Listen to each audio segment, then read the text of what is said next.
It's safe to say that NASCAR has a pretty skewed points format, the only motorsport with a playoff system to award a champion. With stick and ball sports like football, basketball, and baseball, the best teams play head to head against the worst teams all the way up to a deserving championship match. This allows for underdogs without too much parity and will always award a deserving champion. Whereas the NASCAR championship shapes up more as an RNG, with 16 drivers, where 4 are deserving of the championship, and 12 others come around just to screw these others up. There are two major issues when fielding this 16 car group together: winning you're in and stage racing. See, NASCAR, if you weren't aware, has two separate points formats running throughout the year: regular season points and playoff points. Each finishing position awards regular season points, and then the top 10 finishers in a stage are awarded regular season points as well. But for the winner of the race and the winner or winners of the stages, playoff points are awarded. These points don't really mean much until the playoffs roll around, so they're somewhat discarded for the time being. Also, if you win a race, you're guaranteed a playoff spot, unless there are more than 16 winners at the end of the 26 race regular season. All of these points formats are confusing and quite seemingly outrageous when it comes down to it.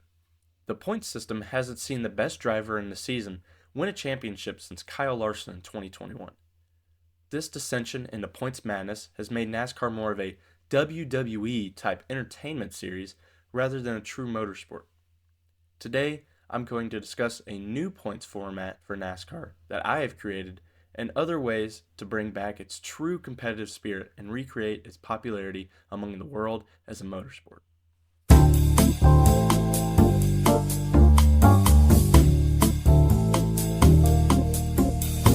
First of all, I have removed the playoff format. That format is stupid and should never be used for a motorsport championship ever. After that, there are three major marks I needed to consider when creating this new points format, and those are wins, consistency, and speed throughout the race. NASCAR praises wins by way of the win and you're in format and playoff points, and congratulates speed throughout the race with stage racing. However, it lacks a true way to quantify these results and even it out with consistency. 1 point is awarded to a driver who finishes in the ranges of 36th through 40th. Then, the points go up by 1 point per position up until second place, which is awarded 35 points. The winner is awarded 5 more points than second place and receives 40 points for a win. 40 points for a win is only 13 more points than 27 in 10th place, and 5th place is worth only 10 more points than 15th. This shouldn't be the case. It limits the value of winning and is only made up by awarding a playoff spot and playoff points. Those proportions are eliminated in this context of the new points format that I am implementing. Instead, I will value winning and consistency under the same conclusion of utilizing point jumps. 1 point per position will be awarded to 40th place through 11th place. 40th place will receive 1 point and so forth all the way up to 30 points for 11th place. Once the top 10 is reached, there will be a boost up to 2 points per position. 10th place will receive 32 points and so on to 6th place, who will receive 40 points. The top 5 will receive 3 points per position, making 5th place worth 43 points and 4th place worth 46.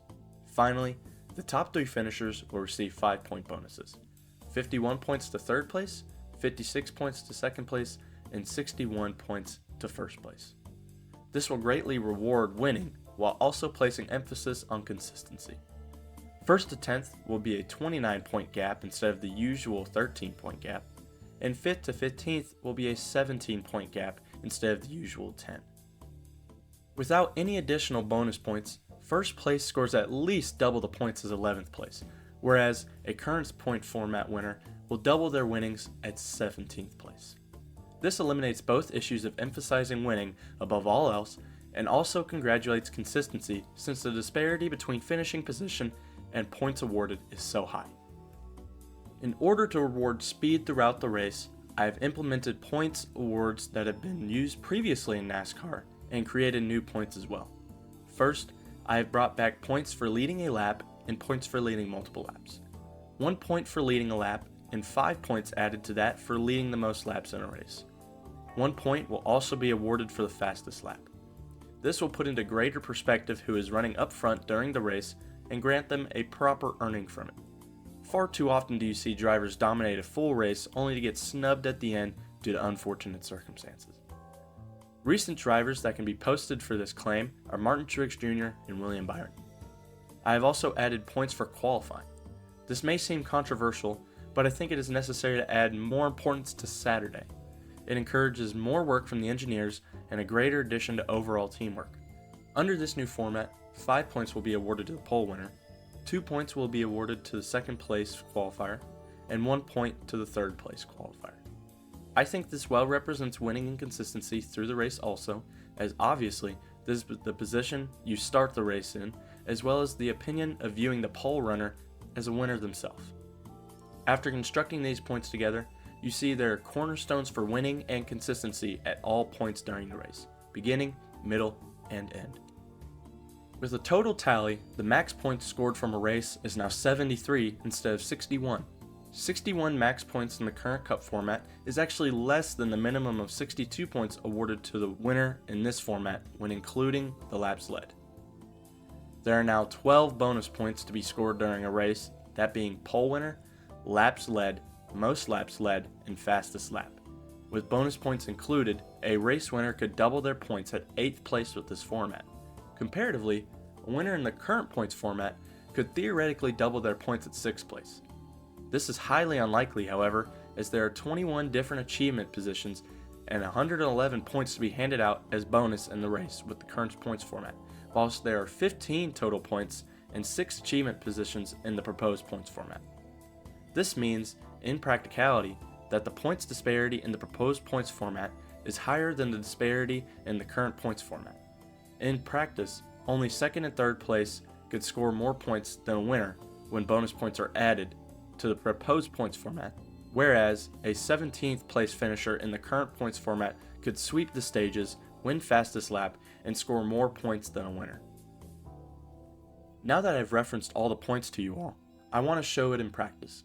I will be rerunning the 2024 NASCAR Cup Series under this format, and it shows that last year could have actually been one of the greatest NASCAR seasons ever, at least points-wise.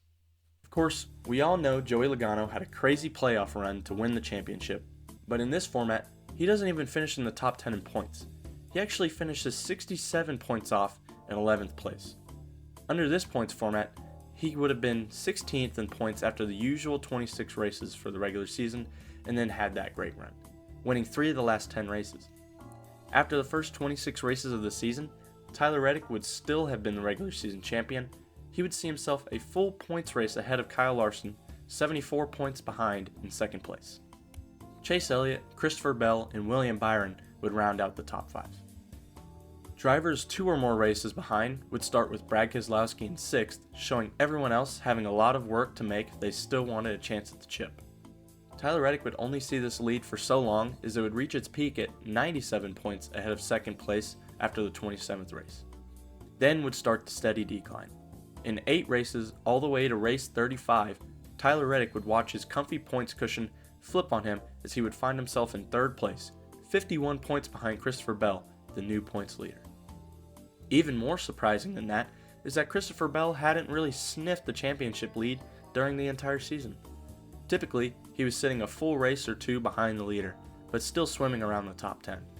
This is due to his immaculate run at the end of the season, scoring 40 or more points in 12 of the last 14 races up to that point.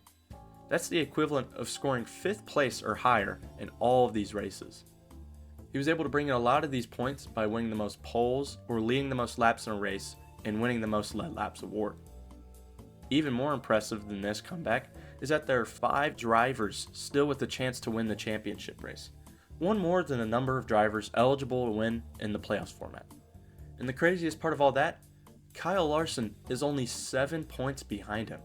After 35 races, the 2 best drivers are separated by 7 points. After the championship race, Christopher Bell would pull through and beat Kyle Larson by 9 points to win the championship. Larson, who had 3 more wins than Bell, should have easily won the championship, but he didn't race in the Coke 600. Coincidentally, a race that Christopher Bell won. This further grants the need for winning in this points format. But not only that, the need for consistency as well. Of course, a 73-point potential for one race creates an easy way to jump the points with one singular win. It's also to be noted that all of the top 4 drivers had 3 or more wins. When you check the current season with this points format, you'll find the leader in the points, post-Pocono, to be William Byron.